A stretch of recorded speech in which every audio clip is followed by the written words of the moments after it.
એકદમ ટેસ્ટી અને ચટપટી અને ક્રિસ્પી એવી મસાલા કેળાની વેફર. તો આ વેફર આપણે લાઈવ બનાવી છે, તો સ્કીપ કર્યા વગર ફૂલ વિડીયો જોજો. એકદમ ક્રિસ્પી બનીને રેડી થાય છે અને આ રીતે બનાવશો તમારી પણ પરફેક્ટ બનશે. ફ્રેન્ડ્સ, આજે હું શેર કરીશ તમારી સાથે કાચા કેળાની વેફર બનાવવાની રેસીપી. તો અહીંયા આગળ આપણે 1 કિલો કાચા કેળા લઈ લીધા છે. તો અહીંયા આપણે છોલી લઈશું. તો કાચા કેળાનો આગળનો ડીટીયાનો ભાગ ને પાછળનો ડીટીયાનો ભાગ કાઢી અને સરસ એવા આપણે છોલી લઈશું આ રીતે. આ ગ્રીન ભાગ છે ને એ બધો કાઢી લેવાનો છે. એ રીતનું આપણે છોલી લેવાનું છે સરસ એવું આ રીતે. તો આ રીતે આપણે બધાને છોલી લેવાના છે. જોઈ શકો છો આ રીતે આપણે છોલવાના છે કાચા કેળાને સરસ એવો જો આપણે છોલી લઈશું બીજા પણ. તો કેળા કાળા ના પડે એના માટે આપણે પાણીમાં થોડુંક 1 ચમચી જેટલું મીઠું એડ કરીશું અને મિક્સ કરી દઈશું સરસ એવું. હવે કેળાને એની અંદર એડ કરી દઈશું આપણે. તો છોલીને આ રીતે અંદર એડ કરવાના, કાળા ના પડે ને એટલા માટે. અહીંયા આગળ આપણે કેળાને બધા છોલી અને પાણીમાં એડ કરી દીધા છે. તો એમાં મીઠું એડ કરીને પછી કેળા એડ કરો તો ચિકાસનો ભાગ ઉપર રહેલો ચિકાસનો ભાગ નીકળી જાય છે. હવે 10 મિનિટ રવા દઈશું ને મસાલો બનાવી લઈશું. એની પર સ્પ્રિંકલ કરવાનો. હવે એક બાઉલમાં આપણે પાણી બનાવી લઈશું, જે આપણે તરતી વખતે એની અંદર એડ કરવાનું. તો 1 ચમચી મીઠું લઈશું, મીઠું ઓછું રાખીશું અને થોડુંક પાણી એડ કરીશું અને મીઠાને વઘારી લઈશું સરસ એવું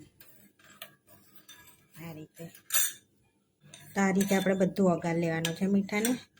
આ રીતે વઘારી લીધું છે. હવે બીજું આપણે મસાલા બનાવી લઈશું. આપણે લાલ વેફર પણ બનાવવાની છે. તો 1 ટેબલ સ્પૂન કાશ્મીરી લાલ મરચું એડ કરીશું, થોડું મીઠું એડ કરીશું અને થોડુંક સંચર એડ કરીશું અને ચાટ મસાલો એડ કરીશું 1 ચમચી જેટલો.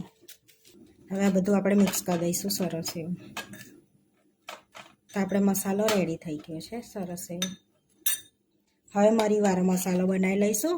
તો 1 ટેબલ સ્પૂન જેટલું આપણે મરી પાવડર લઈ લઈશું. અડધી ટેબલ સ્પૂન મીઠું એડ કરીશું અને મિક્સ કરી લઈશું એને પણ. તો 2 મસાલા આપણા રેડી છે સરસ એવા. આપણે આ રીતની બોક્સ ટાઈપ છીની છે. તમારી પાસે એકલી છીની હોય તે લેવાની, બોક્સ વગરની, પણ આપણી પાસે છે એટલે આપણે એનો જ યુઝ કરીશું.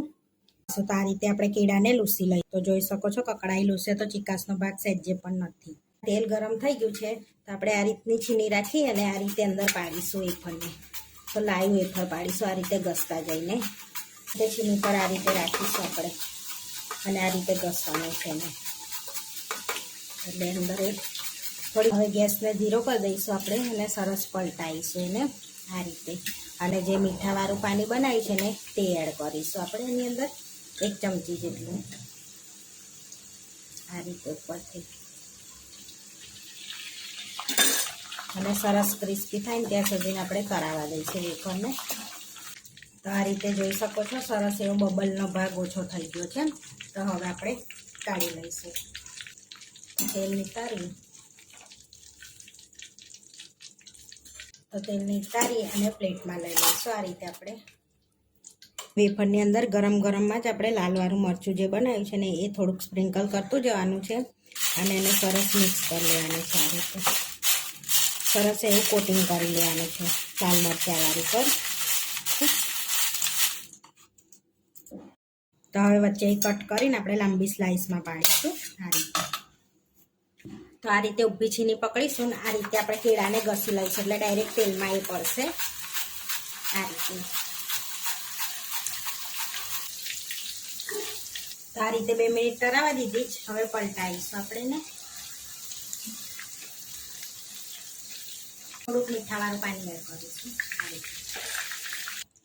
તો સરસ એવી આપણે તરાઈ ગઈ છે, જોઈ શકો છો બબલ્સ બંધ થઈ ગયા છે એટલે આપણે સરસ ક્રિસ્પી થઈ ગઈ છે આ રીતની.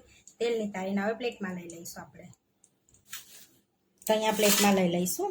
હવે જે મસાલો બનાવ્યો છે ને એને સ્પ્રિંકલ કરીને સરસ કોટ કરી લઈશું. તો જોઈ શકો છો સરસ એવો અવાજ આવે છે ક્રિસ્પી. આપણે આ રીતે બીજી પણ કરી લઈશું બધી.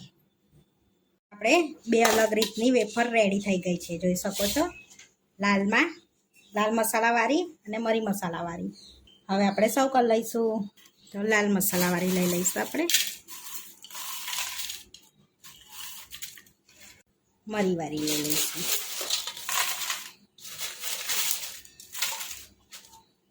તો આપણે 2 વેફર રેડી થઈ ગઈ છે. તો એકદમ ક્રિસ્પી બનીને રેડી થઈ છે બે ઉપર.